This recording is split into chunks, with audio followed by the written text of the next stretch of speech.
जय हिंद दोस्तों।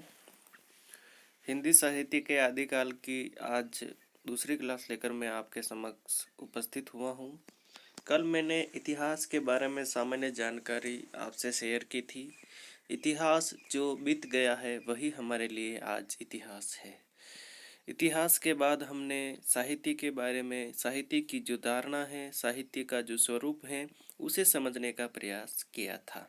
साहित्य शब्द जो तीन अलग अलग शब्दों से मिलकर बना है, स प्लस हित प्लस य, तो इसका सामान्य अर्थ या शब्दकोशीय अर्थ है एकत्र होना, मिलना। एकत्र होना, मिलना किस संदर्भ में है कि किसी समय विशेष में जो भी कल्पना प्रसूत ग्रंथ लिखे गए जिनमें ज्ञान संबंधी स्थायी विचार लिखे रहते हैं या स्थायी विचारों का भंडारण है, उन्हें ही हम साहित्य कहते हैं। तो साहित्य के संदर्भ में आचार्य शुक्ल जी ने जो बात लिखी है वह हमने कल पढ़ी थी। और इसके बाद साहित्य का स्वरूप निर्धारण के लिए तेन की जो धारणा है, जिन्होंने साहित्य के स्वरूप का निर्धारण करते हुए साहित्य के मूल में तीन तत्वों को स्वीकार किया था: जाति, वातावरण और क्षण विशेष। तेन के सिद्धांत की आलोचना हडसन ने की थी, क्योंकि तेन ने साहित्यकार की प्रतिभा या साहित्यकार के व्यक्तित्व को साहित्य के स्वरूप के प्रतिपादन में कोई योगदान स्वीकार नहीं किया था।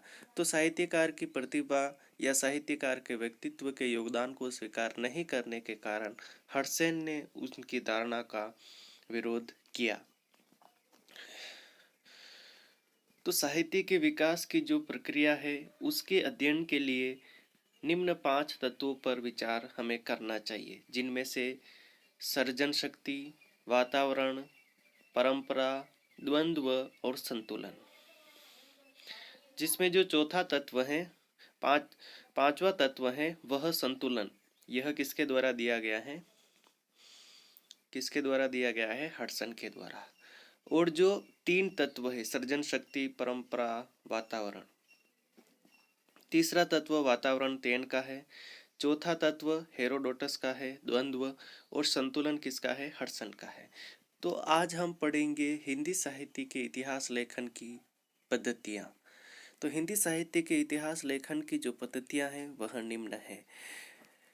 हिंदी साहित्य के इतिहास लेखन की जो पहली पद्धति है और जिस पद्धति को आधार बनाकर हिंदी साहित्य का जो प्रथम इतिहास लिखने वाले ग्रंथकार थे गारसा द तासी, उन्होंने वर्णानुक्रम पद्धति के आधार पर ही हिंदी साहित्य के इतिहास का पहला ग्रंथ लिखा।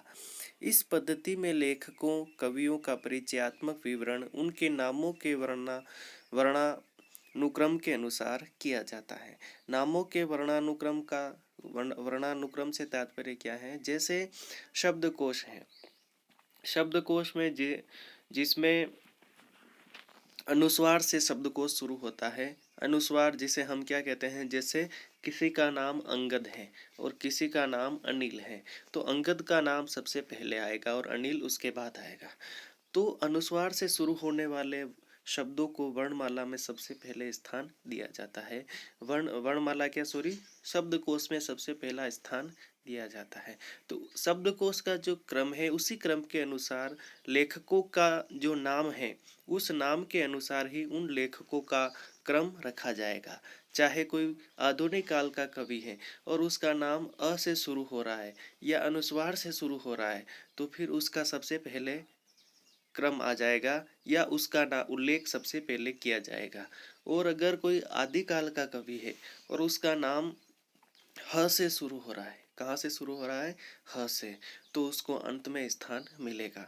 तो दोस्तों, वर्णानुक्रम पद्धति से तात्पर्य सीधा सा यही है कि वर्णमाला के क्रम के अनुसार, शब्दकोश के क्रम के अनुसार कवियों का जो क्रम है या जो विवरण है वह दिया जाता है। भले ही वे कवि काल की दृष्टि से अलग अलग कालों से संबंधित हैं, लेकिन फिर भी उनको नाम के अनुसार किसी भी काल में स्थान मिल सकता है। तो वर्णानुक्रम पद्धति या आकारादि क्रम पद्धति का जो सबसे पहले प्रयोग किया हिंदी साहित्य के इतिहास लेखन में, तो गारसा दत्त तासी ने किया था।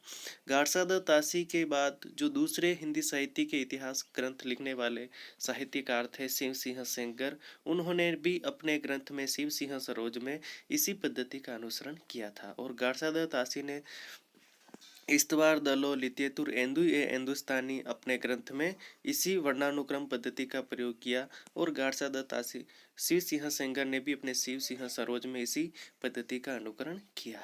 इस पद्धति से रचित ग्रंथ दोषपूर्ण होते हैं, उन्हें इतिहास ग्रंथ की अपेक्षा साहित्यकार कोश कहा जाना उचित है।